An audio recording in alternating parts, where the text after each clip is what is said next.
अस्सलामुअलैकुम। I am Mohammad Hasan Hashmi. आप लोगों के बहुत अच्छे फीडबैक और रिस्पांस को देखते हुए आज मैं सेकंड ईयर के लेक्चर्स के साथ आपके पास यहाँ पे हाजिर हुआ हूँ। हम सेकंड ईयर के कोर्स को सबसे पहले डिस्कस करते हैं। यहाँ पे मैंने सेकंड ईयर के कोर्स के मतलब कुछ ब्रीफ डिस्क्रिप्शन यहाँ पे लिखी हुई है, आपको स्क्रीन के ऊपर नज़र आ रही होगी। सबसे पहले हम देखते हैं कि हमारी जो कंप्यूटर साइंस की किताब है उसमें नंबर ऑफ़ चैप्टर्स कितने हैं, और इसके बाद हम देखेंगे कि जो हमारी किताब है उसको हमने मार्क्स के एतबार से डिस्ट्रीब्यूट किस तरह किया हुआ है। सबसे पहले अगर हम बात करें नंबर ऑफ़ चैप्टर्स की, तो हमारे पास ये किताब 2 हिस्सों पे मुश्तमिल है और वो दोनों हिस्से आपको यहाँ स्क्रीन के ऊपर नज़र आ रहे हैं। उनमें से पहला हिस्सा है डेटाबेस का, जिसमें टोटल नंबर ऑफ़ चैप्टर्स हैं 7, चैप्टर नंबर 1 से लेके चैप्टर नंबर 7 तक। और दूसरा हिस्सा वो है सी लैंग्वेज का, जिसमें टोटल नंबर ऑफ़ चैप्टर्स हैं 7, चैप्टर नंबर 8 से लेके चैप्टर नंबर 14 तक। अब दोनों जो पोर्शंस हैं इनको पढ़ना वो लाजमी है, और इनको पढ़ने के साथ ही आप बेहतर रिजल्ट भी अपना वो प्रोड्यूस कर सकते हैं। अब उसके बाद हम बात करते हैं मार्क्स डिस्ट्रीब्यूशन की। तो हमारे पास टोटल जो पेपर की लेंथ होती है वो 109 मार्क्स की होती है, जिसमें से आपने 75 मार्क्स का पेपर अटेम्प्ट करना होता है। अब उसमें जो MCQs होते हैं वो 15 होते हैं, और 15 ही MCQs आपने अटेम्प्ट करने होते हैं, देयर इज़ नो चॉइस। उसके बाद जो मैं इसमें सेपरेशन के तौर पे बता देता हूँ, जो डेटाबेस में MCQs इंक्लूड होते हैं वो 5 और सी लैंग्वेज में 10, बट ये वेरी करते रहते हैं। उसके बाद शॉर्ट क्वेश्चंस 54 मार्क्स के होते हैं, जिनमें से आपने अटेम्प्ट करने होते हैं 36 मार्क्स के। इसमें से डेटाबेस का जो पोर्शन होता है वो 12 मार्क्स का होता है, जबकि सी लैंग्वेज वो 24 मार्क्स का पेपर आपने अटेम्प्ट करना होता है। और लॉन्ग क्वेश्चंस की अगर हम बात करें तो वो 40 मार्क्स के टोटल 5 लॉन्ग क्वेश्चन आने होते हैं, 2 डेटाबेस में से और 3 सी लैंग्वेज में से। डेटाबेस में से आपने 1 लॉन्ग क्वेश्चन अटेम्प्ट करना होता है 2 में से, और सी में से 3 लॉन्ग क्वेश्चंस होते हैं जिनमें से आपने 2 को अटेम्प्ट करना होता है। टोटल आपने 24 मार्क्स का पेपर वो अटेम्प्ट करना होता है। तो आप लोगों का एक अच्छा फीडबैक देखने को मिला, जिसकी वजह से सेकंड ईयर के आज मैं लेक्चर शुरू करने जा रहा हूँ। उम्मीद है कि आपका इंटरेस्ट इसी तरह बरकरार रहेगा। मिलेंगे इंशाल्लाह अगले लेक्चर में, तब तक के लिए अल्लाह हाफिज़।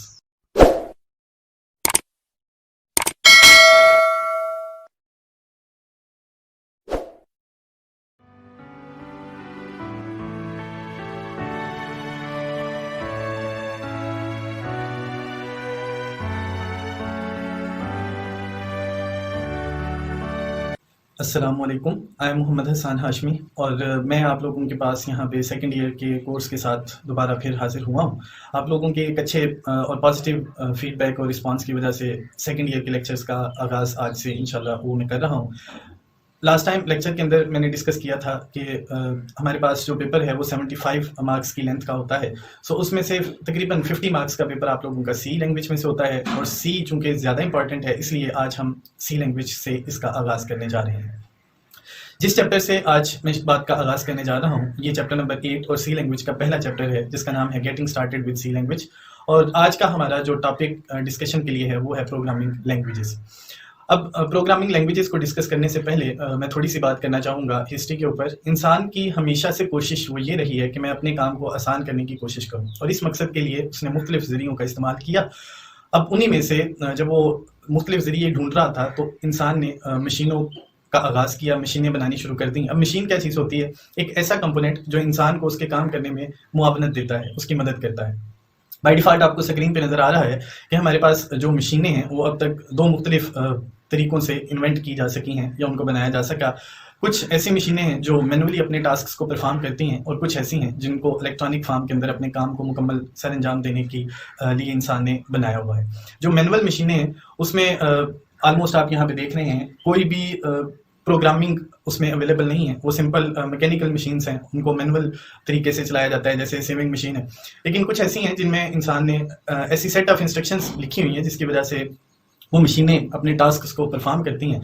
इनको हम इलेक्ट्रॉनिक फॉर्म के अंदर कैटेगराइज कर देते हैं। स्क्रीन के ऊपर दोनों की जो शक्ल है वो आपको नजर आ रही होगी। अब उसके बाद हम बात करते हैं इलेक्ट्रॉनिक मशीन्स की। तो इलेक्ट्रॉनिक मशीन तब तक नहीं बनती जब तक उसके अंदर कुछ ऐसी हदायत ना दी जाएं जिसके ज़रिए से वो हमारे काम को मुकम्मल तौर पे सर अंजाम देने की उसमें अहलियत पैदा ना हो जाए। सो इस मकसद के लिए स्क्रीन के ऊपर आपको एक इलेक्ट्रॉनिक डिवाइस जिसका नाम कंप्यूटर है वो भी नज़र आ रही होगी। अब कंप्यूटर को पार्ट 1 के सिलेबस में हमने डिस्कस भी किया था। मैं यहाँ पे आप लोगों के इंटरेस्ट के लिए उसकी डेफिनेशन को दोबारा आप लोगों के सामने रखता हूँ। A computer is a machine that can be programmed to accept data, process data into useful information and store it for later use. So simply यहाँ पे सबसे अहम जो वर्ड हमारे पास हमें डेफिनेशन के अंदर नजर आता है that is programmed। ये एक ऐसी मशीन है जिसको हमने प्रोग्राम किया है ताकि वो डाटा यूजर से हासिल करे, फिर उसको प्रोसेस करने के बाद एक ऐसी फॉर्म में कन्वर्ट कर दे जो ह्यूमन अंडरस्टैंडेबल फॉर्म हो, और उसके बाद उसे अपने पास महफूज कर ले ताकि बाद में जब हमें ज़रूरत पेश आए तो हम उसको रीयूज़ कर सकें। लेकिन इसमें ये सारे काम जो हम एक मशीन को करने के लिए मजबूर करते हैं वो सारे के सारे इंसान ने उसके अंदर हदायत लिख दी हुई। अब जिन हदायत की मैं बात कर रहा हूं, अगर हम उसे एक वर्ड के अंदर बंद कर दें तो उसको हम कहते हैं प्रोग्राम। प्रोग्राम क्या चीज होती है? ये सेट ऑफ इंस्ट्रक्शंस होती हैं जो हम कंप्यूटर को देते हैं ताकि अपनी मुश्किल का हल हम आसानी से तलाश कर सकें। So according to the definition, a set of instructions given to the computer to solve a particular problem is called program। अब ये जो हम set of instructions देते हैं, ये ज़रूरी नहीं है कि हर मुश्किल का हल वो तलाश करें, लेकिन हम जिस तरह की मुश्किल होती है उसके अकॉर्डिंग set of instructions वो कंप्यूटर को प्रोवाइड कर देते हैं। एक कंप्यूटर हमेशा या कोई भी मशीन जो इलेक्ट्रॉनिक फॉर्म के अंदर है वो कुछ रूल्स को ओबे करती है। अब वो जो रूल्स होते हैं वो किसने डिफाइन करने होते हैं और वो कैसे चलते हैं, हम इसके ऊपर डिस्कशन करते हैं। सो अगर हम बात करें कि जो प्रोग्राम्स हैं उनको कौन लिखता है, तो हमारे पास हमारा जहन वो सिर्फ एक चीज़ को क्लिक करता है। ज़ाहिर है कोई एक ऐसा शख्स मौजूद है या कोई ऐसी चीज़ मौजूद है जिसने प्रोग्राम्स को लिखना है, तो उसके लिए कंप्यूटर में जो हमने वर्ड सजेस्ट किया हुआ है वो है प्रोग्रामर। प्रोग्रामर वो शख्स होता है जिसने कंप्यूटर या इलेक्ट्रॉनिक मशीन्स के लिए प्रोग्राम को लिखना होता है। जब वो प्रोग्राम को लिखता है तो वो कुछ रूल्स को ओबे करता है। जैसे मैंने आपसे बात करनी है तो मैं कुछ रूल्स को फॉलो करूंगा। जैसे सिर्फ इंसान ही नहीं, दुनिया की कोई भी मखलूक अगर आपस में बातचीत करना चाहती है तो वो आपस में कुछ उनके दरमियान स्टैंडर्ड्स होते हैं, रूल्स होते हैं जिनकी वजह से वो आपस में डिस्कशन करते हैं या आपस में रवाबित को कायम करते हैं। सो कंप्यूटर की अगर हम बात करें तो उसमें या नेचुरली जो हमारे पास लैंग्वेजेस हैं जितनी भी, चाहे इंग्लिश हो, उर्दू हो, मैथमेटिक्स है या इस तरह की कोई भी लैंग्वेज है, उसमें हम दो तरह के जो रूल्स हैं उनको ओबे करते हैं। उनमें से पहला रूल वो बॉडी स्ट्रक्चर है जिसको हम सिंटैक्स के नाम से रिप्रेजेंट करते हैं, और दूसरा ग्रामेटिकल रूल्स होते हैं जिनको हम सिमेंटिक के नाम से रिप्रेजेंट करते हैं। ये दोनों रूल्स एक्चुअली किसी भी लैंग्वेज को बनाने का सबसे मेन जरिया होते हैं, यानी मेन स्ट्रीम होते हैं, और जो सिमेंटिक रूल्स होते हैं ये भी सिंटैक्स के ऊपर बेस करते हैं। सो ज्यादा वर्थ के एतबार से अगर हम बात करें तो वो सिंटैक्स रूल्स की ज्यादा वर्थ होती है रादर देन द सिमेंटिकल रूल्स। अब उसके बाद अगर हम सिंपली बात करें, ये जो रूल्स होते हैं इन्हें अगर हम बंद करने की कोशिश करें तो हमारे पास स्क्रीन के ऊपर भी हमें नजर आ रहा होगा एक वर्ड जिसको हम प्रोग्रामिंग लैंग्वेज के नाम से रिप्रेजेंट करते हैं। उसके अंदर हम इन सारे रूल्स को बंद कर देते हैं। तो प्रोग्रामिंग लैंग्वेजेस क्या होती हैं? These are the set of rules for writing the computer programs as well as, ये हमारे पास वो स्किल्स और रूल्स होते हैं जिनकी वजह से हम किसी भी इलेक्ट्रॉनिक मशीन को डेवलप करते हैं। अब जो प्रोग्रामिंग लैंग्वेजेस हैं, जैसे हम नेचुरली आपस में डिस्कशन करने के लिए उर्दू ज़ुबान का सहारा लेते हैं, इंग्लिश ज़ुबान का सहारा लेते हैं, पाकिस्तान में पंजाबी और इसके अलावा भी बहुत सी ज़ुबानें होती हैं। तो कंप्यूटर और इंसान के दरमियान इंटरेक्शन करने के लिए भी जो लैंग्वेजेस हम या रूल्स फॉलो करते हैं उन्हें हम प्रोग्रामिंग लैंग्वेजेस के नाम से रिप्रेजेंट करते हैं। ये एक्चुअली दो तरह की होती हैं, एक को हम कहते हैं लो लेवल लैंग्वेजेस और दूसरी को हम कहते हैं हाई लेवल लैंग्वेजेस। जो लो लेवल लैंग्वेजेस होती हैं ये मशीन आसानी से समझ लेता है जबकि इंसान को ये समझ नहीं आती, जबकि जो हाई लेवल लैंग्वेजेस होती हैं ये इंसान को आसानी से समझ आ जाती हैं और इंसान अपनी ज़ुबान के नज़दीक इसको बनाने की इंसान ने कोशिश की है। जैसे इंग्लिश लाइक रूल्स इसमें इम्प्लीमेंट किए जाते हैं जबकि मशीन डायरेक्टली इन्हें कभी भी अंडरस्टैंड नहीं कर पाती। सो आज के लिए फिल वक्त इतना ही, मिलेंगे इंशाल्लाह अगले लेक्चर में। मुझे उम्मीद है कि आप जो टॉपिक आज हमने डिस्कस किया उसको किताब से पढ़ने की ज़रूरत महसूस करेंगे। अगर आपको कोई भी चीज़ मुश्किल यहाँ पे नज़र आए, कमेंट बॉक्स में भी आप अपने मैसेजेस को मुझ तक पहुँचा सकते हैं। आपके किसी भी क्वेश्चन को मैं कोशिश करूँगा कि बेहतर तरीके से सॉल्व कर सकूँ। इंशाल्लाह अगले लेक्चर में मिलेंगे, तब तक के लिए अपना ख्याल रखिएगा। अल्लाह हाफिज़।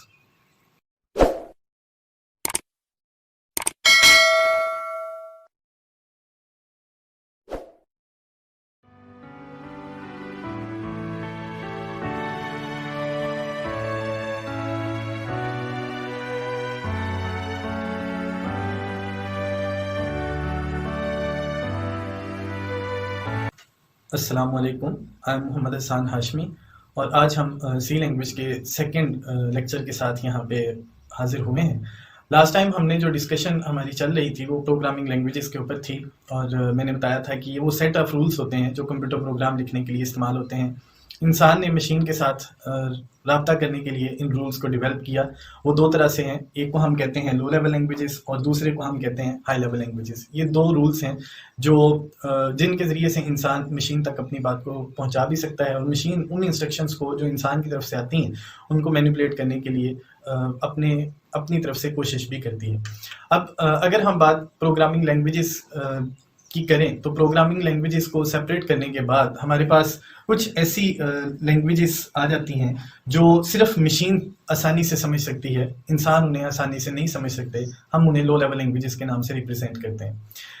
So, according to the definition of low-level languages, a computer language that is close to the machine and far from the human being is called low-level language. ऐसी लैंग्वेजेस जो इंसान से दूर लेकिन मशीन से नज़दीक और मशीन उन्हें डायरेक्टली अंडरस्टैंड कर सकती है, हम उन्हें मशीन लैंग्वेज या लो लेवल लैंग्वेजेस के नाम से भी रिप्रेजेंट करते हैं। बेसिकली जो लो लेवल लैंग्वेजेस हैं उनको अगर हम कैटेगराइज करें तो वो दो हिस्सों के ऊपर मुश्तमिल होती है। एक को हम कहते हैं मशीन लैंग्वेज और दूसरे को हम कहते हैं असेंबली लैंग्वेज। अगर हम मशीन लैंग्वेज की बात करें तो चूंकि कंप्यूटर एक डिजिटल मशीन है तो डिजिटल मशीन को रन करने के लिए फिर हमें डिजिटल अलजेब्रा की ज़रूरत पेश आती है। ये बूलियन अलजेब्रा भी कहलाता है और इसमें सिर्फ और सिर्फ दो नंबर्स 0 और 1 वो इस्तेमाल होता है और मशीन सिर्फ उन इंस्ट्रक्शंस को डायरेक्टली इंटरप्रेट करती है जो ज़ीरोज़ और वंस की फॉर्म में होती हैं। जैसे आप अगर सिंपली एक इलेक्ट्रॉनिक मशीन की बात करें, स्विच बोर्ड जो आपके घरों में लगा होता है उसमें सिर्फ दो ऑप्शंस अवेलेबल होते हैं, 0 और 1, ऑन या ऑफ, दो स्टेट्स उसमें अवेलेबल होते हैं। ये कंप्यूटर की एक नेटिव और फंडामेंटल लैंग्वेज है जिसकी वजह से कंप्यूटर अपने टास्क्स को डायरेक्टली अंडरस्टैंड भी करता है और मैनिपुलेट भी करता है। लेकिन यहाँ पे मैं ये बताना ज़रूरी समझता हूँ कि जो हर कंप्यूटर है उसकी मशीन लैंग्वेज या उसका जो मशीन कोड है वो यूनिक होता है और वो सिर्फ उसे ही समझ सकता है। मतलब जो लैंग्वेज डेल के कंप्यूटर की होगी ज़रूरी नहीं है कि वो मैक ऑपरेटिंग सिस्टम की भी वही हो। अब हम दूसरी लैंग्वेज जिसका नाम असेंबली लैंग्वेज है उसके ऊपर डिस्कशन करते हैं। ये मशीन लैंग्वेज से एक स्टेप ऊपर है, 1 step higher than the machine language, और इसमें इंसान ने अपने लिए बेहतर हल तलाश किया कि वो बेहतर तरीके से प्रोग्रामिंग करे और अपने रिजल्ट्स को मैनिपुलेट करे। ये इंग्लिश लाइक वर्ड्स के ऊपर बेस करती है जिनको हम निमोनिक्स के नाम से रिप्रेजेंट करते हैं। पढ़ने के अतबार से हम इसको निमोनिक पढ़ेंगे लेकिन लिखने के एतबार से ये निमोनिक्स लिखी जाती है। ये आमतौर पे लैंग्वेज इस्तेमाल की जाती है सिस्टम सॉफ्टवेयर को और फर्मवेयर सॉफ्टवेयर को लिखने के लिए। लेकिन याद रहे जो सिस्टम सॉफ्टवेयर है उनको लिखने के लिए हमें असेंबली लैंग्वेज के साथ साथ मशीन लैंग्वेज की भी ज़रूरत वो पेश आती है। अब अगर हम हाई लेवल लैंग्वेजेस की बात करें तो high level languages machine directly कभी भी अंडरस्टैंड नहीं कर सकती, ये इंसान को समझ आ जाते हैं और इंसान ने अपनी सहूलत के लिए इन लैंग्वेजेस को बनाया भी है।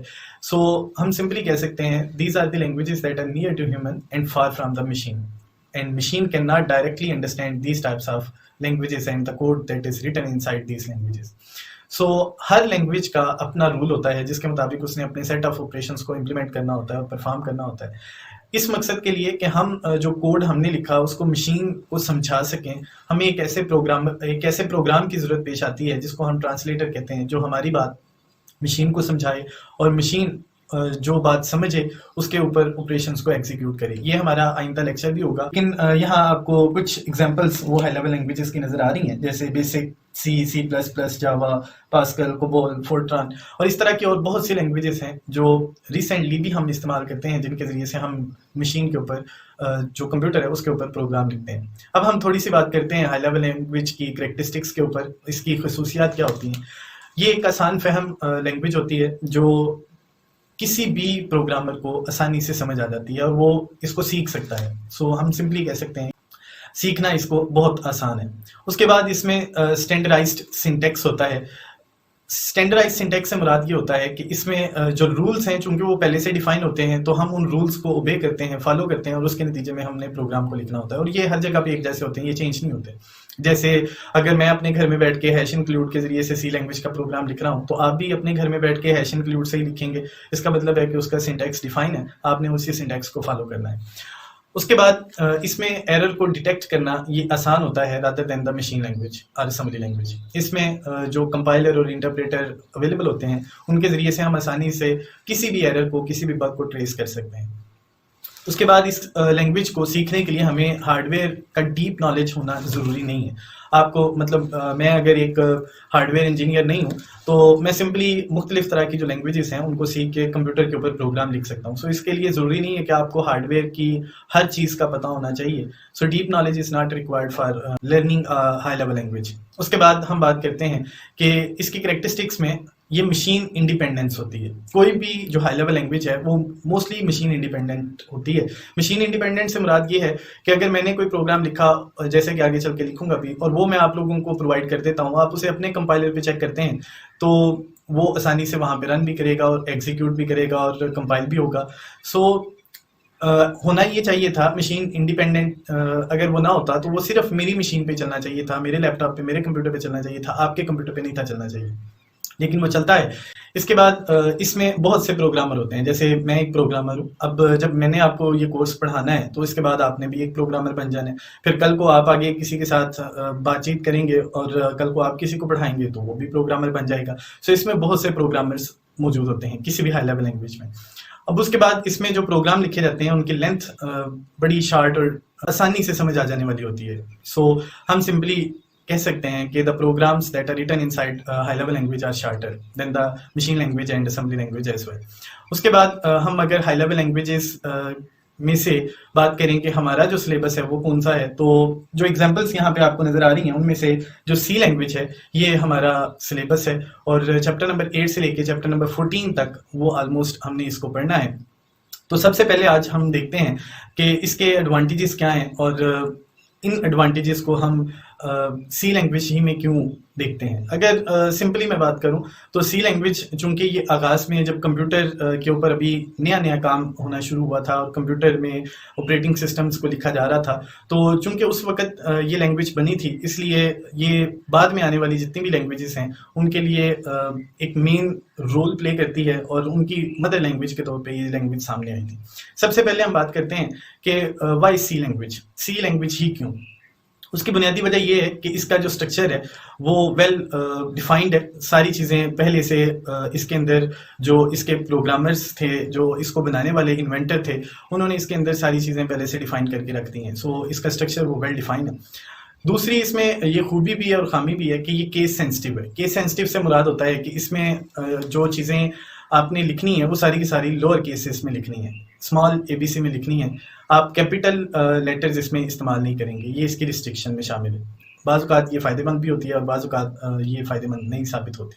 इसके बाद machine independency is an advantage of C language. जैसे कि हम पहले भी इसको डिस्कस कर चुके हैं कि ज़रूरी नहीं है कि एक स्पेसिफिक तरह की कंपनी के सिस्टम्स के ऊपर ये चले। आप किसी भी कंप्यूटर के ऊपर इसे बआसानी रन कर सकते हैं कंपाइलर की मदद से। इसके बाद इसमें प्रोग्राम लिखना और उसको रन करना ये आसान होता है rather than the other languages as well. उसके बाद चूंकि ये आसान फहम होती है, आसानी से समझ आ जाती है, तो ये कन्वीनियंट लैंग्वेज है जिसको बआसानी समझा भी जा सकता है। और इसमें चूंकि प्रोग्रामर बहुत ज़्यादा होते हैं इसलिए इसको सिखाना और पढ़ाना आसान होता है दूसरी लैंग्वेजेस की निस्बत। इसके ज़रिए से हम हार्डवेयर के इक्विपमेंट्स को कंट्रोल भी कर सकते हैं, लेकिन उसके लिए आपको थोड़ा अभी इंतज़ार करना पड़ेगा तब तक जब तक आप मास्टर्स में नहीं पहुँच जाते। इसके बाद चूंकि ये एक छोटी लैंग्वेज है, कीवर्ड्स इसमें बहुत कम हैं, जैसे कि आगे चल के हम चैप्टर नंबर 9 में पढ़ेंगे 32 कीवर्ड्स इसमें इस्तेमाल होते हैं, उन्हीं के ज़रिए से हमने प्रोग्राम लिखना होता है। लेकिन जैसे बचपन में आपने ABC पढ़ी थी और आज आप किताब के ऊपर जो मुश्किल अल्फाज लिखे हुए हैं उनको पढ़ने के काबिल हैं, सेम इसी तरह आगे चल के जो आप लोगों ने लैंग्वेजेस पढ़नी है उनके लिए सी का सीखना ये बहुत ज़रूरी है। मुझे उम्मीद है कि आज का लेक्चर वो आप किताब से एक दफ़ा रीड आउट ज़रूर करेंगे। मुलाकात होगी इंशाल्लाह अगले लेक्चर में, तब तक के लिए अपना ख्याल रखिएगा। अल्लाह हाफिज़।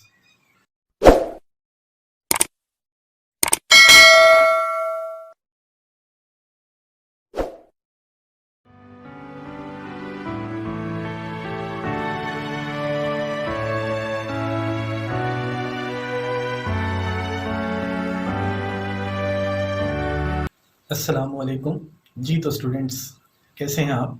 लास्ट टाइम हमने जहाँ पे बात का इख्तिताम किया था वो प्रोग्रामिंग लैंग्वेजेस थी और हाई लेवल लैंग्वेज को हम डिस्कस कर रहे थे। आज हम जो टॉपिक डिस्कस करने जा रहे हैं वो है सोर्स कोड, ऑब्जेक्ट कोड और थोड़ी सी बात वो हम सी की हिस्ट्री के ऊपर करेंगे ताकि जिस लैंग्वेज को हम शुरू करने जा रहे हैं उसके मतलब हमें मैक्सिमम वो नॉलेज हम गेन भी करें और हम देख सकें कि सी लैंग्वेज का आगाज़ वो कब और कैसे हुआ था। हम सबसे पहले बात करते हैं अपने आज के टॉपिक के ऊपर जो है सोर्स कोड क्या चीज़ होती है। हम इसे हाई लेवल लैंग्वेज कोड भी कहते हैं। Simply a set of instruction that is written in the form of high level language, it is called as source code.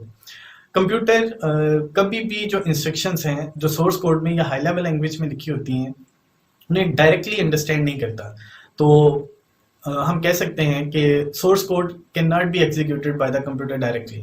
कभी भी सोर्स कोड को डायरेक्टली एक कंप्यूटर ना ऑपरेट करेगा, ना मैनिपुलेट करेगा, ना एग्जीक्यूट करेगा और ना ही रिजल्ट्स को स्क्रीन के ऊपर डिस्प्ले करेगा। सो सोर्स कोड को हमें मशीन की मदद से ऑब्जेक्ट फॉर्म के अंदर कन्वर्ट करना पड़ता है, जीरोस और वंस की फॉर्म में कन्वर्ट करना पड़ता है, मशीन कोड के अंदर कन्वर्ट करना पड़ता है, तब जाके मशीन उसे डायरेक्टली अंडरस्टैंड करती है और फिर जो ऑपरेशंस हमने उससे परफॉर्म करवाने होते हैं वो फिर मशीन उन ऑपरेशंस को परफॉर्म करती है। सो अगर हम ऑब्जेक्ट कोड की डेफिनेशन को देखें तो these are the set of instructions that are converted in machine language. हम इसे ऑब्जेक्ट प्रोग्राम के नाम से भी रिप्रेजेंट करते हैं और याद रहे यही वो कोड होता है जो जीरो वंस की फॉर्म में कन्वर्ट हो चुका होता है सोर्स कोड से और मशीन इसे डायरेक्टली अंडरस्टैंड भी करती है। यहाँ थोड़ी सी मिसकंसेप्शन रही है, उसको मैं थोड़ा क्लियर कर देता हूँ। मशीन कोड और जो ऑब्जेक्ट कोड है इसमें माइनर सा डिफरेंस है, जैसे सॉफ्टवेयर और प्रोग्राम में माइनर सा डिफरेंस होता है। सो ऑब्जेक्ट कोड हमेशा याद रखिएगा ये कन्वर्टेड फॉर्म है। सोर्स कोड से जो जीरोस और वंस की फॉर्म बनती है कन्वर्ट होने के बाद ट्रांसलेटर की वजह से हम उसे ऑब्जेक्ट कोड के नाम से रिप्रेजेंट करते हैं। जबकि अगर हम मशीन लैंग्वेज कोड की बात करें तो होता ये भी जीरो वंस की फॉर्म में है, लेकिन एक प्रोग्रामर जो मशीन लैंग्वेज को समझता है वो डायरेक्टली इसके अंदर कोड को लिख सकता है। अब उसके बाद हम बात करते हैं सी की हिस्ट्री की। तो सी लैंग्वेज से पहले दुनिया में दो लैंग्वेजेस वो पॉपुलर रही हैं जो 1969 और 1970s में केन थॉमसन ने डेवलप की थी। एक का नाम था ए और दूसरी का नाम था बी। बी उस दौर में सबसे पॉपुलर माने जाने वाली लैंग्वेज थी और सबसे ज़्यादा जो ग्रेजुएशन के स्टूडेंट्स होते थे वो इसी के अंदर प्रोग्राम लिखा भी करते थे और ग्रेजुएशन की डिग्री कंप्लीट करने के लिए बी लैंग्वेज का जो कोर्स होता था उसको स्टडी लाजमी तौर पे वहाँ पे करवाया जाता था। बेल लैब्स के अंदर AT&T बेल लैब्स के अंदर 1972 में एक रिसर्च स्कॉलर जिसका नाम डेनिस रिची था, उसने सी लैंग्वेज को इन्वेंट किया, सी लैंग्वेज के मॉड्यूल्स को बनाया और सी लैंग्वेज का जो प्रोग्राम था वो फर्स्ट टाइम उसने 1972 में लिखा। एक्चुअली यूनिक्स ऑपरेटिंग सिस्टम को लिखते वक्त ये लैंग्वेज इंट्रोड्यूस हुई थी और यूनिक्स ऑपरेटिंग सिस्टम के जो मॉड्यूल्स हैं उनमें काफ़ी हद तक वो सी लैंग्वेज की जो प्रोग्रामिंग स्किल्स हैं उन्हें यूटिलाइज किया जाता है। सो सी लैंग्वेज को हम मदर ऑफ लैंग्वेजेस इसलिए कहते हैं कि इसके बाद आने वाली जो आज के दौर में इस्तेमाल होने वाली लैंग्वेजेस हैं जिनमें सी शार्प हो गई, विजुअल बेसिक हो गई, इसके जो मेन कंसेप्ट्स हैं वो सारे के सारे सी लैंग्वेज से डिराइव किए गए हैं। सो यही वजह है कि आजकल इस्तेमाल होने वाली जो मेन लैंग्वेजेस हैं उनमें सी लैंग्वेज के जो मॉड्यूल्स हैं या सी लैंग्वेज की जो इफेक्टिवनेस है वो हमें नज़र आती है। इसी वजह से हम इसे मदर ऑफ लैंग्वेजेस के नाम से भी रिप्रेजेंट करते हैं। इसके बाद मुझे उम्मीद है कि आप एक दफ़ा चैप्टर के शुरू से लेके ऑनवर्ड इन सारे टॉपिक्स को जो हमने कवर किए उनको आप रीड आउट करने की कोशिश करेंगे। मुलाकात होगी इंशाल्लाह अगले लेक्चर में, तब तक अपना ख्याल रखिएगा। अल्लाह हाफिज़।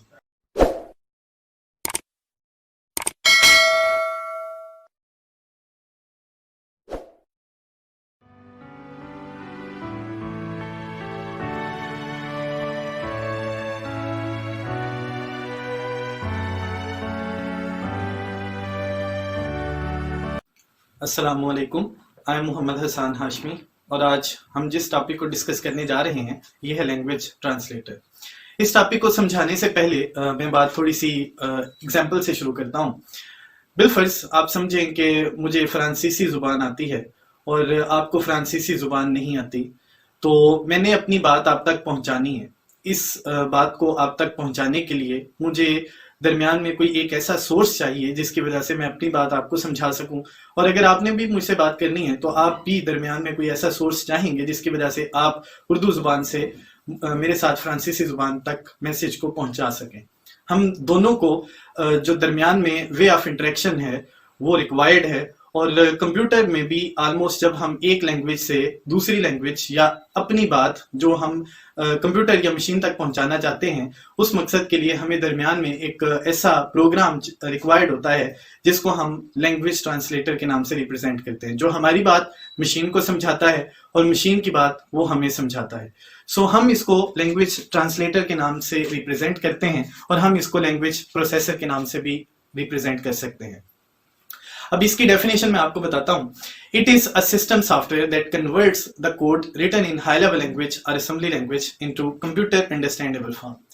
हमारे पास एक ऐसा सिस्टम सॉफ्टवेयर होता है जो हाई लेवल लैंग्वेज के कोड को असेंबली लैंग्वेज के कोड के अंदर कन्वर्ट करता है, ताकि मशीन उसे डायरेक्टली अंडरस्टैंड कर सके, और अंडरस्टैंड करने के बाद उसके जरिए से जो ऑपरेशन हमने मशीन को दिए होते हैं वो उनको परफॉर्म कर सके। यहाँ एक बात जो मैं आपको बताना चाहता हूँ, वो जरूरी समझता हूँ, वो ये कि याद रखिएगा हर कंप्यूटर का अपना ट्रांसलेटर होता है जिसके जरिए से उसने अपने ऑपरेशंस को परफॉर्म करना होता है। अब उसके बाद हम थोड़ी सी बात करते हैं कि मशीन उस प्रोग्राम को जो बाइनरी फॉर्म के अंदर होता है वो कैसे समझ लेती है। हमने जैसे शुरू में एग्जाम्पल से मैंने इस चीज का आगाज किया था, मैं फ्रांसीसी जुबान जानता हूं और फ्रांसीसी जुबान का मैसेज मैं अपने ट्रांसलेटर को दूंगा, वो ट्रांसलेटर आपकी जुबान में उस मैसेज को कन्वर्ट करेगा उर्दू जुबान में, आपको उसकी बात समझ आ जाएगी। आपने डायरेक्ट जो फ्रांसीसी जुबान के अंदर मेरा मैसेज था उसको परसीव नहीं किया, इसका मतलब है कि ट्रांसलेटर ने आपको वो बात समझा दी है।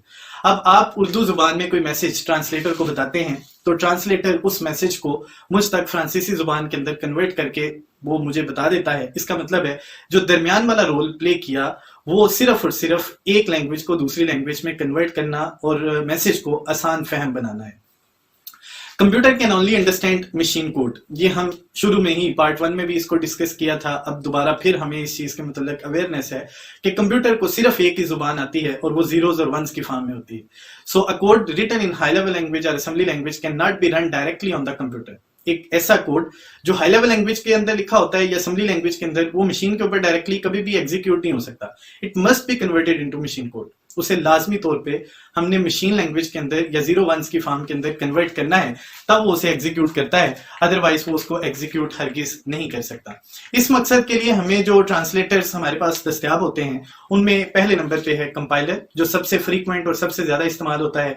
उसके अलावा इंटरप्रेटर और उसके अलावा असेंबलर। ये 3 तरह के ट्रांसलेटर्स हैं जो मार्केट में इस्तेमाल होते हैं। हम वन आफ्टर वन इनके ऊपर डिस्कशन करेंगे। सबसे पहले स्क्रीन के ऊपर आपको कंपाइलर की डेफिनेशन भी नजर आ रही होगी। हम सबसे पहले इसको डिस्कस करते हैं। ये एक ऐसा सिस्टम प्रोग्राम है जो हाई लेवल लैंग्वेज के मॉड्यूल को कन्वर्ट करता है into the form of zeros and ones. लेकिन इसमें एक जो की फीचर है वो ये कि इसने सारे का सारा प्रोग्राम एक ही वक्त में कन्वर्ट करना होता है। मैं इसकी मिसाल आपको देता हूं जहां से आपको बात समझना आपके लिए आसान हो जाएगा। आप बचपन में जब कोई भी क्वेश्चन मैथ का सॉल्व किया करते थे और आप टीचर के पास लेके जाया करते थे, तो टीचर एक ही नजर में उस सारे के सारे क्वेश्चन को देखने के बाद आपको बता देता था कि ये ठीक है या गलत है। अगर वो गलत होता था तो वो पेंसिल के साथ उसको मार्क कर दिया करता था कि यहाँ पे प्रॉब्लम्स है, इन प्रॉब्लम्स को ठीक करके मेरे पास लेके आओ। सो वो जो टीचर रोल प्ले कर रहे थे वो कंपाइलर का था, क्योंकि एक ही वक्त में सारे का सारा जो कोड था, मॉड्यूल था, उसको टेस्ट किया और टेस्ट करने के बाद देखा कि कहाँ पे प्रॉब्लम्स हैं। उन प्रॉब्लम्स को टैकल करने के लिए आप लोगों को दोबारा से प्रोग्राम को लिखने के लिए कहा गया। यही काम कंपाइलर ने प्रोग्रामर से करवाना होता है। जो प्रोग्राम लिखा जाता है हाई लेवल लैंग्वेज कोड के अंदर, हम उसे सोर्स प्रोग्राम या सोर्स कोड के नाम से रिप्रेजेंट करते हैं। और याद रखिएगा मशीन कभी भी सोर्स कोड को डायरेक्टली ना तो अंडरस्टैंड कर सकती है, ना ही उसके अंदर लिखे गए प्रोग्राम को वो एज इट इज रिजल्ट के तौर पे स्क्रीन के ऊपर डिस्प्ले भी करवा सकती है। सो इस मकसद के लिए हमें मुख्तलिफ तरह की जो कंपाइलर के जरिए से वर्किंग है उसको एस्टेब्लिश करना पड़ता है। अब डायग्राम आपको एक स्क्रीन के ऊपर नजर आ रही होगी, उसमें अगर आप देखें तो आप लोगों को थीम बेहतर तरीके से समझाने की उसमें कोशिश की गई है। सोर्स कोड हमने कंपाइलर को दिया, कंपाइलर ने उस पूरे के पूरे प्रोग्राम को ऑब्जेक्ट फॉर्म के अंदर कन्वर्ट कर दिया, जीरोस एंड वंस की फॉर्म में कन्वर्ट कर दिया।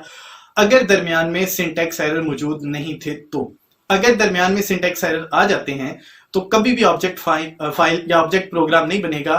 कंपाइलर उसको आप लोगों को दोबारा कहेगा कि इसमें ये प्रॉब्लम्स हैं, इनको दोबारा से आप खत्म करें और दोबारा से प्रोग्राम लिखें और उसके बाद दोबारा से कंपाइल करें and so on so fourth. This process works until the errors are removed। अब इसके बाद अगर हम बात करें एग्जांपल्स की, तो जो लैंग्वेज हम इस कोर्स में डिस्कस करने जा रहे हैं, सी लैंग्वेज, उसके लिए हमें दो तरह के कंपाइलर्स मार्केट में आमतौर पे अवेलेबल मिलते हैं।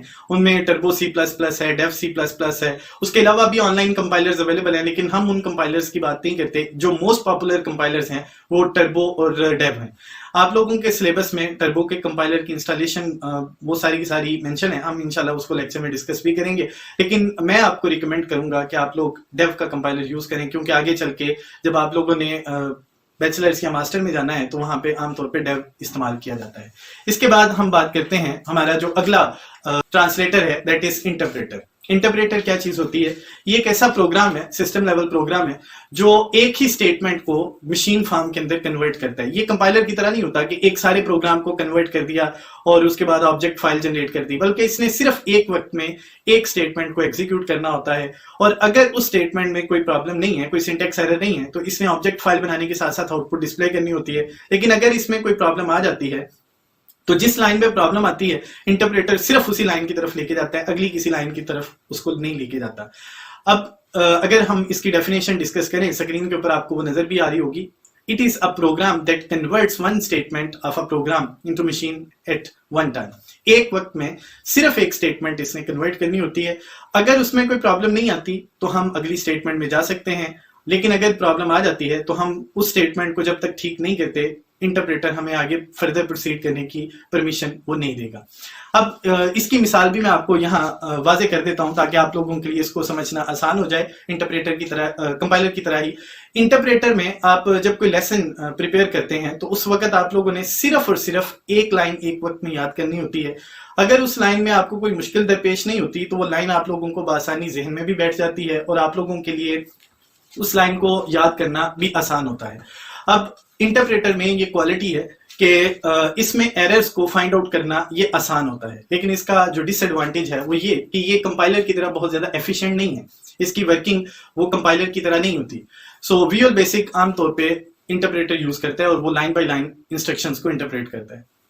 स्क्रीन के ऊपर आपको एक डायग्राम नजर आ रही होगी जिसमें दिखाया गया है कि जो सोर्स प्रोग्राम है वो लाइन बाय लाइन एग्जीक्यूट होता है इंटरप्रेटर की वजह से, और अगर दरमियान में कोई भी प्रॉब्लम आ जाती है, सिंटैक्स एरर आ जाता है, तो उसी लाइन की तरफ हम रिटर्न होंगे, हम अगली लाइन की तरफ मूव नहीं करेंगे, और साथ साथ जिस लाइन को इंटरप्रेटर इंटरप्रेट करता है उसके ऑब्जेक्ट प्रोग्राम या ऑब्जेक्ट फाइल बनती है, और ऑब्जेक्ट फाइल बनने के साथ साथ आउटपुट जनरेट होना शुरू हो जाती है। ये उससे ज्यादा परफॉर्मेंस के एतबार से बेहतर है, लेकिन जो स्पीड की अगर हम बात करें तो कंपाइलर इज मोर एफिशिएंट। इसके बाद हम बात करते हैं असेंबलर की। असेंबलर तीसरी तरह का एक लैंग्वेज ट्रांसलेटर या प्रोसेसर है। ये एक ऐसा प्रोग्राम है जो हाई लेवल लैंग्वेज के कोड को जो असेंबली लैंग्वेज में लिखा जाता है उसको मशीन कोड के अंदर कन्वर्ट करता है। अब मैं यहाँ पे थोड़ी वजाहत करता हूँ कि असेंबली लैंग्वेज क्या होती है। एक्चुअली ये एक ऐसी लैंग्वेज होती है जो सीपीयू में जो रजिस्टर्स होते हैं उसमें काम करने के लिए या वर्किंग प्लान प्रिपेयर करने के लिए इस्तेमाल होती है। सिर्फ दुनिया की एक जुबान जिसको हम असेंबली लैंग्वेज कहते हैं उसके कोड को बाइनरी फॉर्म के अंदर कन्वर्ट करने के लिए हमें असेंबलर की जरूरत पेश आती है। आपको एक डायग्राम स्क्रीन के ऊपर नजर आ रही होगी, आप उसको पहले देख लें। असेंबली लैंग्वेज के प्रोग्राम को असेंबलर की वजह से ऑब्जेक्ट फॉर्म के अंदर कन्वर्ट किया जाता है। मशीन मैं पहले बता चुका हूं, हालांकि assembly language low level language है, लेकिन स्टिल जो कंप्यूटर है वो सिर्फ जीरोस और वंस की फॉर्म को समझता है, वो इसके अलावा किसी भी जुबान को नहीं समझता।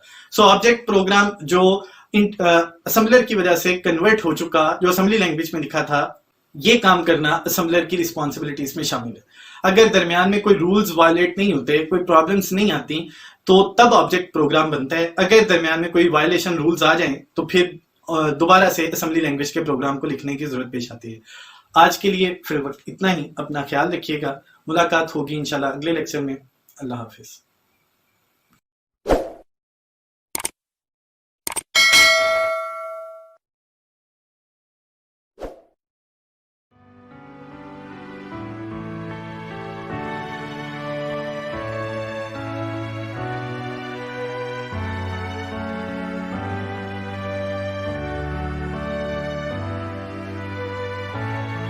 अस्सलामुअलैकुम डियर स्टूडेंट्स, कैसे हैं आप?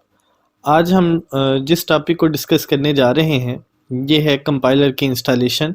कंप्यूटर में कंपाइलर को किस तरह इंस्टॉल करना है और उसके फंक्शंस को और फीचर्स को किस तरह एडजस्ट करना है। सबसे पहले मैं आपको बता देता हूँ, लास्ट टाइम भी हमने इसके ऊपर डिस्कशन की थी कि हमारे पास दो तरह के कंपाइलर्स सी लैंग्वेज के लिए ऑफलाइन अवेलेबल हैं। एक टर्बो सी प्लस प्लस और दूसरा Dev C plus plus. But मेरी रिकमेंडेशन ये है कि आप टर्बो की बजाय डेव के ऊपर काम करें। उसकी बुनियादी वजह ये है कि ये आगे चल के भी आपके काम ज़रूर आएगा इंशाल्लाह। अब हम सबसे पहले देखते हैं कि हमें डेव का कंपाइलर वो कहाँ से मिलेगा। तो डिस्क्रिप्शन में आपको एक लिंक मैंने दिया हुआ है। उस लिंक के ऊपर जब आप क्लिक करेंगे तो आपके पास एक वेब पेज ओपन हो जाएगा, उसमें डाउनलोड का लिंक अवेलेबल होगा। आप वहाँ पे क्लिक करके फ्री ऑफ कास्ट है, विदाउट एनी कास्ट आप इसको डाउनलोड कर सकते हैं। डाउनलोड करने के बाद जब ये फाइल आपके कंप्यूटर में आ जाए तो फिर आपने डेव सी प्लस प्लस 5.11 एक आइकन आपको नज़र आएगा जिसके नीचे ये लिखा हुआ होगा, उसके ऊपर डबल क्लिक कर देना है। ये आपका सेकंड स्टेप है। जब आप उसको डबल क्लिक करेंगे तो उसके बाद आपके पास एक डायलॉग बॉक्स ओपन होगा जिसके ऊपर लिखा होगा इंस्टॉलर लैंग्वेज।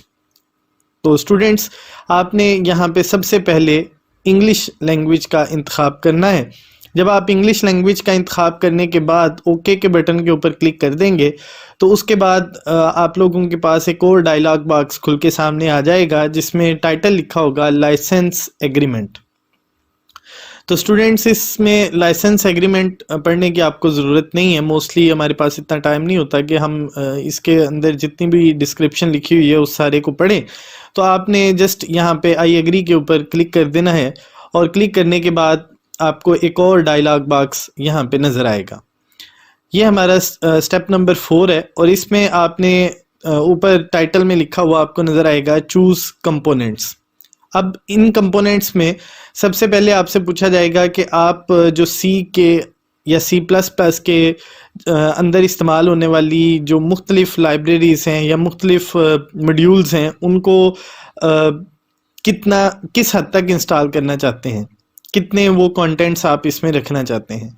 तो मेरी रिकमेंडेशन ये है कि आप इसमें इंस्टॉल टाइप जो है उसको फुल सिलेक्ट करें। इससे फ़ायदा ये होगा कि आगे चल के आप लोगों के लिए प्रोग्रामिंग और प्रोग्रामिंग के स्किल्स को जब आप बेहतर तरीके से सीख लेंगे तो उनको यूटिलाइज़ करना भी आपके लिए आसान हो जाएगा। फुल के ऑप्शन को सिलेक्ट करने के बाद आप नेक्स्ट के बटन के ऊपर क्लिक कर दें।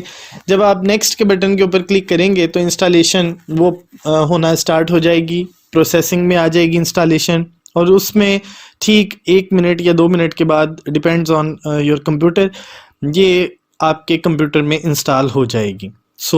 इंस्टॉलेशन का फेज़ हमने आज मुकम्मल किया। मुलाकात होगी इंशाल्लाह अगले लेक्चर में। तब तक अपना बहुत ख्याल रखिएगा। अल्लाह निगहबान।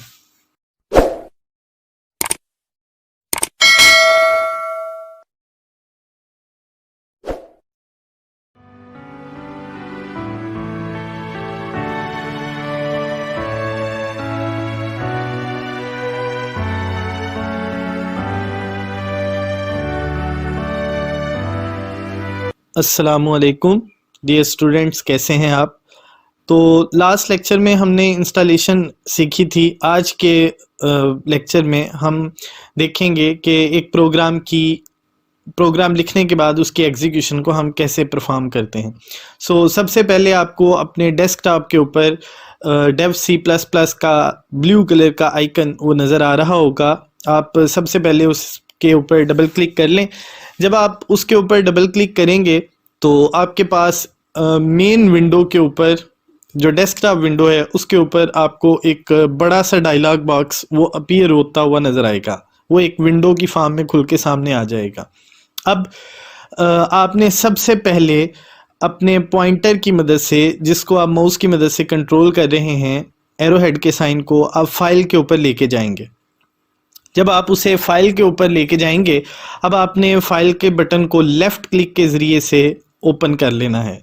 जब आपने फाइल के मेन्यू को लेफ़्ट क्लिक के ज़रिए से ओपन किया तो आपके पास एक ड्रॉप डाउन लिस्ट आएगी जिसमें पहले नंबर पे लिखा होगा न्यू, सेकंड पे लिखा होगा ओपन, थर्ड पे save as and so on so fourth, आखिरी ऑप्शन एग्जिट की होगी। अब आपने क्या करना है, इनमें से न्यू की ऑप्शन को सिलेक्ट करना है। जब आप न्यू की ऑप्शन को सिलेक्ट करते हैं तो आपके पास एक और सामने मेन्यू आपको खुल के नज़र आ जाता है जिसमें लिखा होगा सोर्स फाइल, प्रोजेक्ट। उसके अलावा भी और ऑप्शंस होंगे बट वो डिसेबल होंगे, मोस्टली जब नई फाइल बनाई जाती है तो वो डिसेबल ही होते हैं। अब आपने सिंपली सोर्स फाइल के ऊपर क्लिक कर देना है। जब आप सोर्स फाइल के ऊपर क्लिक करेंगे तो आपके पास सामने आपको स्क्रीन के ऊपर एक वाइट कलर का एरिया नज़र आना शुरू हो जाएगा, उसके ऊपर लिखा होगा अनटाइटल्ड। इसका मतलब है कि आपने सी लैंग्वेज में एक प्रोग्राम लिखने के लिए अपनी फाइल को क्रिएट कर लिया है।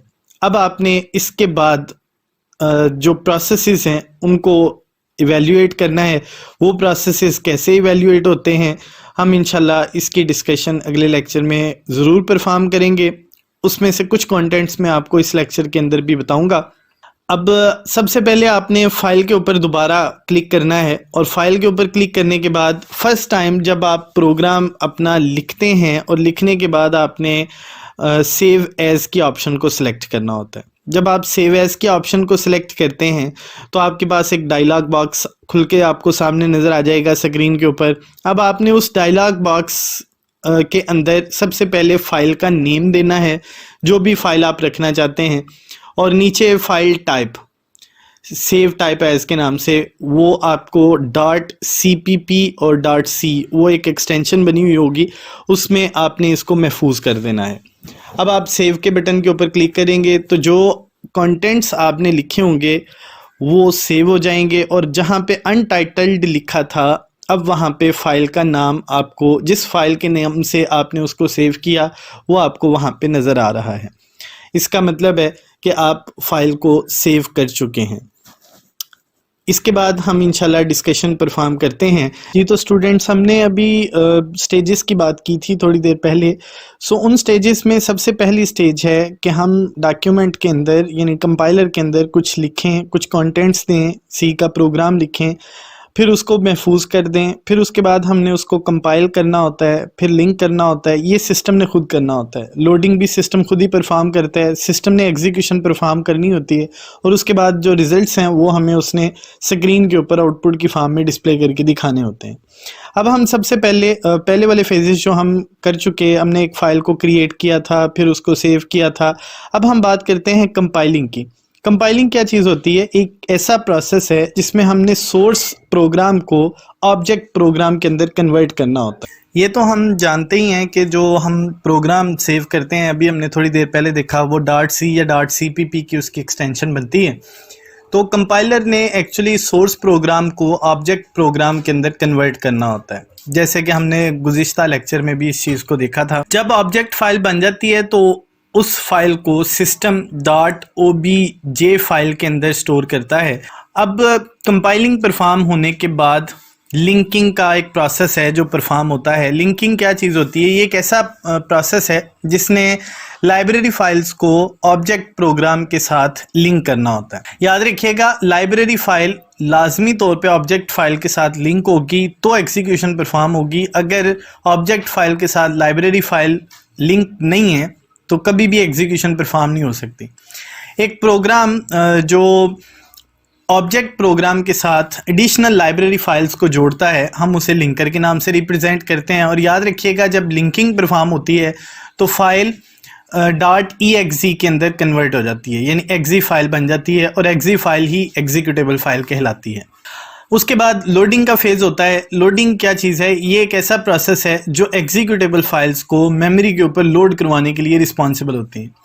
एक प्रोग्राम जो मेमोरी में जिस तरतीब से प्रोग्राम की इंस्ट्रक्शंस लिखी जाती हैं उसी तरतीब से मेमोरी के ऊपर लोड होती हैं, और जिस प्रोग्राम ने लोडिंग परफॉर्म करनी होती है यानी एग्जीक्यूटेबल फाइल्स को मेमोरी के ऊपर लोड करना होता है, हम उन्हें लोडर के नाम से रिप्रेजेंट करते हैं। ये दोनों MCQs हैं, लिंकर, लोडर, लोडिंग और लिंकिंग। उसके बाद आखिरी स्टेज है जिसको हम एग्जीक्यूशन कहते हैं। .exe फाइल जो क्रिएट हो चुकी थी, उन .exe फाइल्स को रन करवाने के लिए जो प्रोसेस हमारे पास सामने आता है, हम उसे एग्जीक्यूशन के नाम से रिप्रेजेंट करते हैं। जिस तरतीब से, ये मैं तरतीब का सीक्वेंस की बात बार बार इसलिए कर रहा हूँ ताकि स्टूडेंट्स कंफ्यूज ना हो, जिस तरतीब से इंस्ट्रक्शन सी के कंपाइलर के अंदर लिखी जाती हैं उसी तरतीब के ज़रिए से वो एग्जीक्यूट भी होती हैं। अब इसका मुकम्मल डिटेल्ड प्रोसेस वो आपको स्क्रीन के ऊपर नज़र भी आ रहा है। यूज़र ने प्रोग्राम लिखा, वो प्रोग्राम सोर्स फाइल बनी, सोर्स फाइल को कंपाइलर को दे दिया जाता है। अगर उसमें कोई भी सिंटैक्स एरर नहीं है तो इसका मतलब है फिर उसे लिंकर के हैंड ओवर कर दिया जाएगा। लिंकर उसके एग्जीक्यूटेबल फाइल बनाएगा, उसके बाद उसको लोडर के हवाले कर दिया जाएगा और वो एग्जीक्यूट होने के बाद स्क्रीन के ऊपर आउटपुट हमें नज़र आना शुरू हो जाएगी। लेकिन अगर सिंटैक्स एरर आ जाता है तो कंपाइलर उसको प्रोग्रामर को इन्फॉर्म करता है कि यहाँ पे सिंटैक्स एरर मौजूद है, सोर्स कोड को या सोर्स फाइल को दोबारा से लिखा जाए। अगर तो सिंटैक्स एरर आ जाए तो जो कंपाइलर है वो प्रोग्रामर को इन्फॉर्म करता है कि सोर्स फाइल के अंदर यहाँ एरर्स हैं, आप इन एरर्स को रिकवर करें। जो प्रोग्रामर है उसने कंपाइलर के अंदर दोबारा से प्रोग्राम को रिव्यू करना होता है, तब तक रिव्यू करना होता है जब तक वहाँ से सिंटैक्स एरर ख़त्म नहीं हो जाते। आइंदा लेक्चर के अंदर इंशाल्लाह हम इस चैप्टर में और सी लैंग्वेज का पहला जो प्रोग्राम है उसको लिखेंगे और उसका वर्किंग प्रोसीजर समझेंगे। याद रखिएगा, अगर इस प्रोग्राम की आपको समझ नहीं आई या इसके कंपोनेंट्स की आपको समझ नहीं आई तो आइंदा चल के सी लैंग्वेज की आपको समझ नहीं आएगी। तो सी लैंग्वेज को समझने के लिए इस लेक्चर, जो आइंदा हमारा लेक्चर है, इसको लाजमी तौर पे आपने रिव्यू करना है। आप इसको देखिएगा और समझने की कोशिश करिएगा कि सी लैंग्वेज के अंदर जब हम प्रोग्राम लिखते हैं किस चीज़ का क्या मतलब होता है और उसको हम क्यों लिखते हैं, और उसको लिखने के बाद क्या हम प्रोग्राम लिख सकते हैं। ये सारी चीज़ें इंशाल्लाह हम डिस्कस करेंगे अगले लेक्चर में। अपना ख्याल रखिएगा। अल्लाह निगहबान।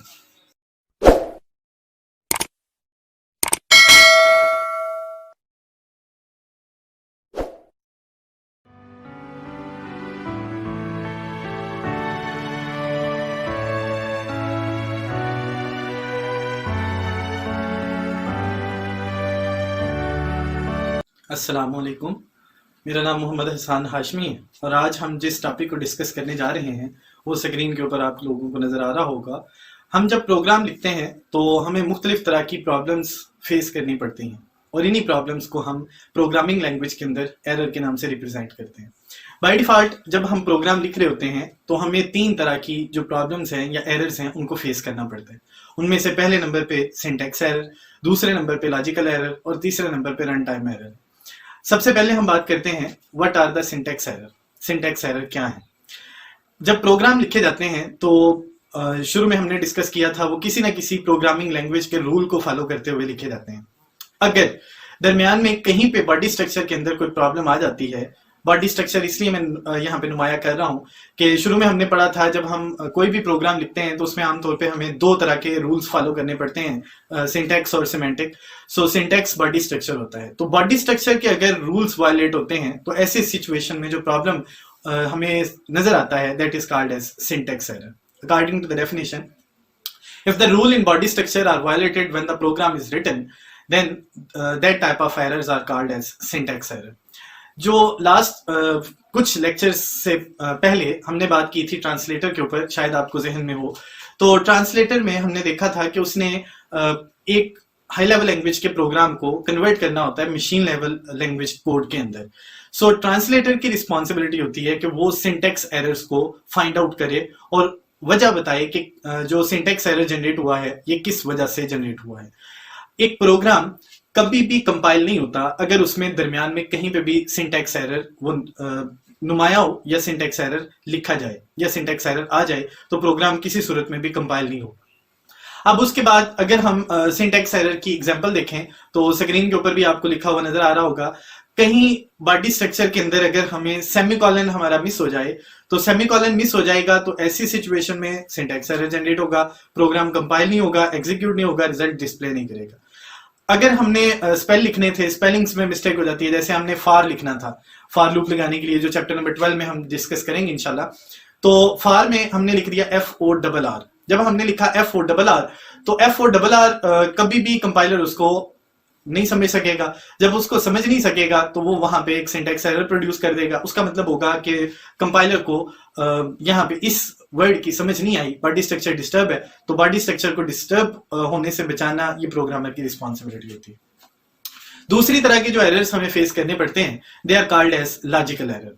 दे are more difficult to trace as well. इनको आसानी से ट्रेस नहीं किया जा सकता जितनी आसानी से हम सिंटैक्स एरर को ट्रेस कर सकते हैं। मैं मिसाल देता हूं, जो प्रोग्रामिंग है उसकी सबसे बेस्ट एग्जांपल अगर हम देखें तो वो एक इंसान खुद है। और मैं नेचुरली ये सारी चीजें आप लोगों को बताऊंगा भी और समझाऊंगा भी, और रियल लाइफ से हम एग्जांपल्स को देखेंगे भी। सिंटैक्स की मैं बात करता हूं, जैसे कि लास्ट लेक्चर में मैंने बताया था कि प्रोग्रामिंग की सबसे बेस्ट एग्जांपल वो इस दुनिया में अल्लाह ताला की तरफ से मौजूद है। हम उन्हीं रूल्स को फॉलो करते हुए अपने प्रोग्राम्स लिखते हैं जो नेचर ऑलमोस्ट अडॉप्ट कर चुकी है। तो सिंटैक्स की मैं बात कर रहा था। इमेजिन करें, सपोज करें कि आप लोगों का बाजू दोनों जो हैं वो उल्टे लगे होते हैं।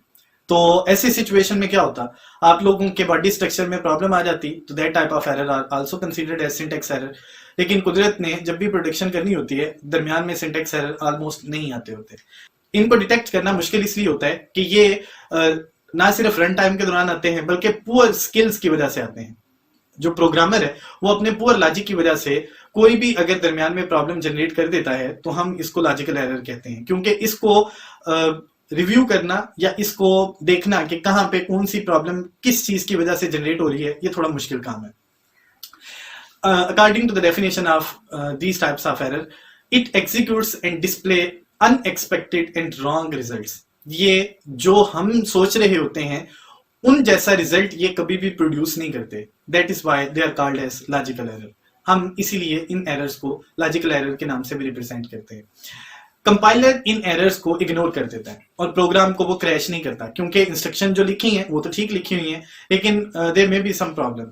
वहां पे मुख्तलिफ तरह की प्रॉब्लम्स हमें फेस करने को मिल सकती हैं। मसलन मैंने फॉर लूप लिखी और स्क्रीन के ऊपर आपको नजर भी आ रहा होगा। फॉर लूप में मैंने लिखा a इक्वल्स 0, ये उसकी इनिशियल वैल्यू है। मैं लिखता हूं a is less than 5, a ने 5 तक पहुंचना है, और आगे मैं लिख देता हूं a माइनस माइनस, मतलब मैं जो फाइनल वैल्यू है उस तक तो पहुंच ही नहीं रहा, क्योंकि a minus minus decrement operator है और इनिशियल वैल्यू मेरी 0 है। तो 0 में 1 को माइनस किया तो -1, फिर -2, फिर -3 एटसेट्रा, और ये चलता रहेगा। चूंकि आखिरी रिजल्ट 5 था, वहां तक हम नहीं पहुंच सके, प्रॉब्लम अराइव्स, और इस प्रॉब्लम को हम लॉजिकल एरर कहते हैं। मैं इसको और ज्यादा आप लोगों के लिए रियल लाइफ में लेके आता हूं ताकि आसानी हो जाए और आपको समझने में मुश्किल ना पेश आए। आप जमीन पे खड़े हैं और आपको कहा जाता है कि 5 सीढ़ियां तय करने के बाद आपने छत पे जाना है, और साथ ही आप लोगों को कह दिया जाता है कि सीढ़ियां उतरना शुरू कर दें। अब सिंपली कोई समझने वाला या अक्लमंद इंसान जो जमीन पे खड़ा है, उसको अगर कहा जाए कि भैया आपने छत पे जाना है, 5 सीढ़ियां आपने चढ़नी है, और आप सीढ़ियां उतरना शुरू कर दें, तो वो कहेगा अभी तो आप कह रहे हैं कि सीढ़ियां चढ़ के छत पे जाएं, लेकिन अभी आप कह रहे हैं कि सीढ़ियां उतरना शुरू कर दो। देयर में भी प्रॉब्लम, ये प्रॉब्लम लॉजिकल एरर कहलाती है। सो ऐसी प्रॉब्लम्स जो रन टाइम के दौरान पुअर लॉजिक की वजह से हमें नजर आती हैं, these problems are called as logical error. उसके बाद तीसरी तरह के जो प्रॉब्लम्स हैं उनको हम कहते हैं रन टाइम एरर, और रन टाइम एरर हमेशा एग्जीक्यूशन के दौरान सामने आते हैं। बाज़-औक़ात प्रोग्रामिंग में क्रैश हो जाता है, मोस्टली ऐसा होता है कि प्रोग्राम रन टाइम एरर की वजह से क्रैश कर जाता है, लेकिन जो रन टाइम एरर होते हैं ये भी बाज़-औक़ात लॉजिकल एरर की वजह से जनरेट होते हैं, और बाज़-औक़ात मशीन जो हमारी इंस्ट्रक्शंस होती हैं उनको फुलफिल नहीं कर सकती, तो ऐसी सूरत में जो प्रॉब्लम्स जनरेट होती हैं they are also called as run time error. It occurs when a statement directs to the computer to execute an illegal operation. ये इसकी डेफिनेशन है, स्क्रीन के ऊपर भी आपको नजर आ रही होगी। जब एक इल्लीगल इंस्ट्रक्शन ऑपरेशन जो मशीन को दिया जाता है और मशीन कहती है मुझसे ये काम नहीं होता, तो that type of error is called as run time error. These errors can be detected and displayed by the computer.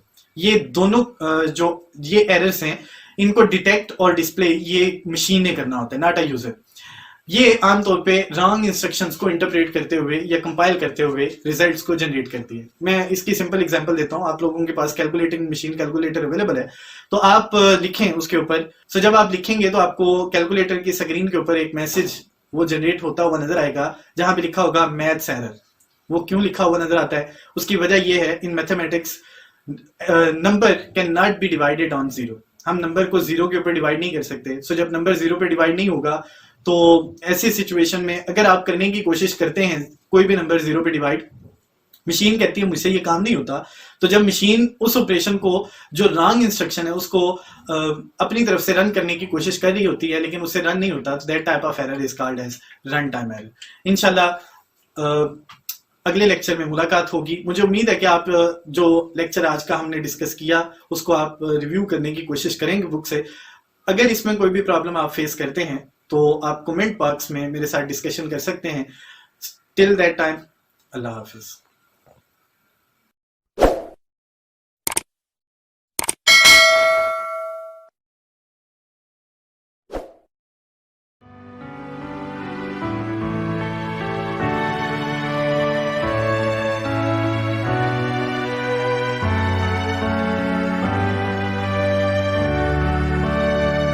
बिस्मिल्लाहिर्रहमानिर्रहीम, अस्सलामुअलैकुम।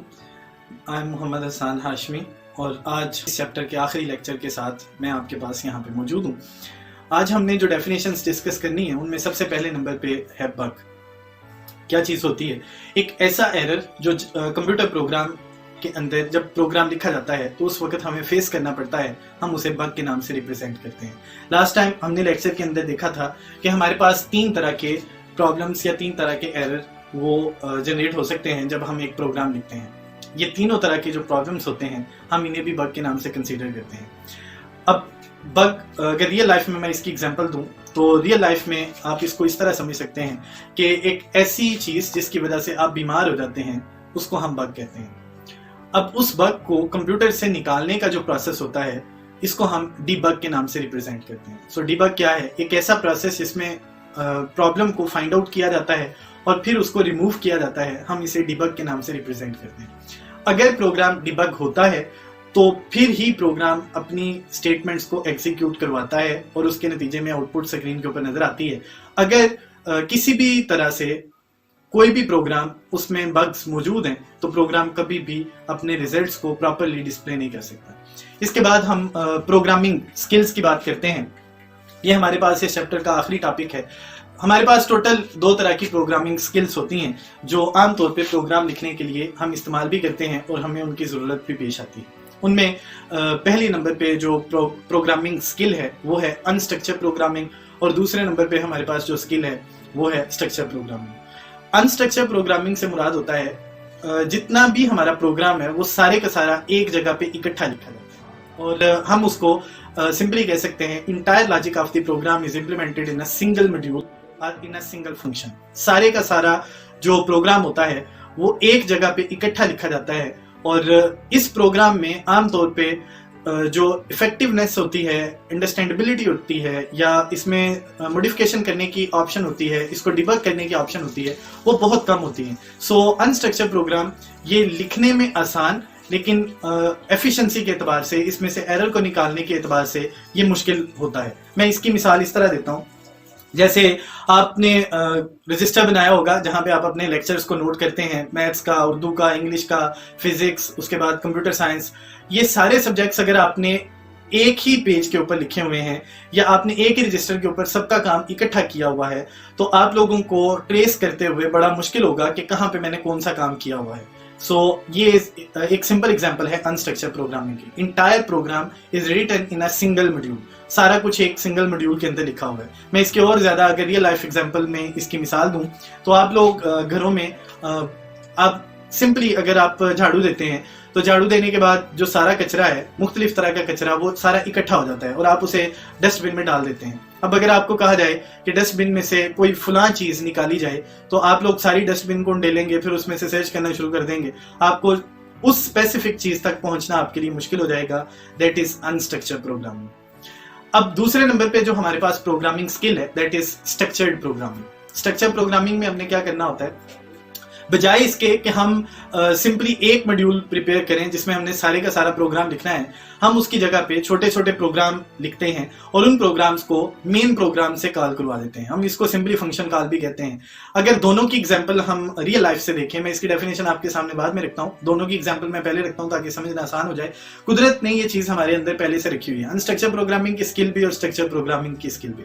अगर हम अपनी स्किन को देखें जो सबसे बड़ा हमारे जिस्म में ऑर्गन है, तो ये जो स्किन है ये अनस्ट्रक्चर्ड प्रोग्रामिंग की सबसे बेस्ट एग्जांपल है।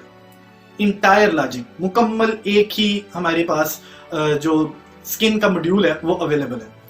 अनस्ट्रक्चर प्रोग्रामिंग के बाद अगर हम स्ट्रक्चर प्रोग्रामिंग की बात करें तो हमारे वजूद के अंदर जितने भी ऑर्गन्स हैं they are merge together and controlled by the main function, main program. So heart की वजह से ब्लड सर्कुलेशन होती है। Entire body is only dependent in a single core program with the name of heart. Blood circulation की वजह से हमारे जिस्म में खून पहुंचता है। सारे के सारे जो ऑर्गन हैं they are dependent on the main organ. हम इसको कहते हैं स्ट्रक्चर प्रोग्रामिंग। कुदरत ने ये दोनों स्किल्स हमारे अंदर रखी हुई हैं जब उसने ये प्रोग्रामिंग परफॉर्म की थी। लेकिन ये लिखिएगा ना, सिलेबस का ये हिस्सा नहीं है। मैं सिर्फ रियल लाइफ से आपको एग्जांपल इसलिए देता हूं ताकि आप लोगों के लिए समझना आसान हो जाए। अब हम स्ट्रक्चर प्रोग्रामिंग की डेफिनेशन के ऊपर आते हैं। Entire logic of the program is divided into a number of modules और फंक्शंस। मुकम्मल जो प्रोग्राम है उसको हम छोटे छोटे पीस ऑफ ब्लॉक्स के अंदर लिखते हैं ताकि वो समझना भी आसान हो जाए और उसके ऊपर प्रोग्राम लिखना भी आसान हो जाए। अब जब हम प्रोग्राम लिखते हैं तो ये आसानी से समझ भी आ जाता है, इसको तब्दील करना भी आसान होता है और इसको डिबग करके प्रोग्राम में अगर कोई प्रॉब्लम्स हैं तो उनको निकालना भी आसान होता है। यहाँ पे याद रहे हर मॉड्यूल अलहदा से अपनी फंक्शनैलिटी अपने अंदर स्टोर किए हुए होता है और उसी मॉड्यूल के अंदर जो फंक्शनैलिटीज होती हैं उनको मेन प्रोग्राम से कॉल किया जाता है। अगर मेन प्रोग्राम आप नहीं लिखेंगे तो बाकी चीजें लिखने का फायदा नहीं है। ये बिल्कुल ऐसे ही जैसे इंसानी वजूद से दिल को निकाल दिया जाए अगर, तो बाकी जितने भी ऑर्गन्स हैं उनको रखने का भी एज यूजुअल कोई फायदा नहीं है। मुलाकात होगी इंशाल्लाह अगले लेक्चर में। अपना ख्याल रखिएगा। अगर पूरे चैप्टर में, चैप्टर नंबर 8 में गेटिंग स्टार्टेड विद सी, उसमें अगर आपको कोई भी प्रॉब्लम है आप मुझे ईमेल के जरिए से इन्फॉर्म कर सकते हैं। कमेंट बॉक्स में अपना मैसेज और अपनी राय जरूर लिखिएगा रिगार्डिंग द सिलेबस और जो चैप्टर नंबर 8 में प्रॉब्लम्स हैं उसके अलावा अपना फीडबैक वो भी मुझे कमेंट बॉक्स में अपने मैसेज के जरिए से ज़रूर बताइएगा। मुलाकात होगी इंशाल्लाह अगले लेक्चर में। अपना ख्याल रखिएगा। अल्लाह हाफिज़।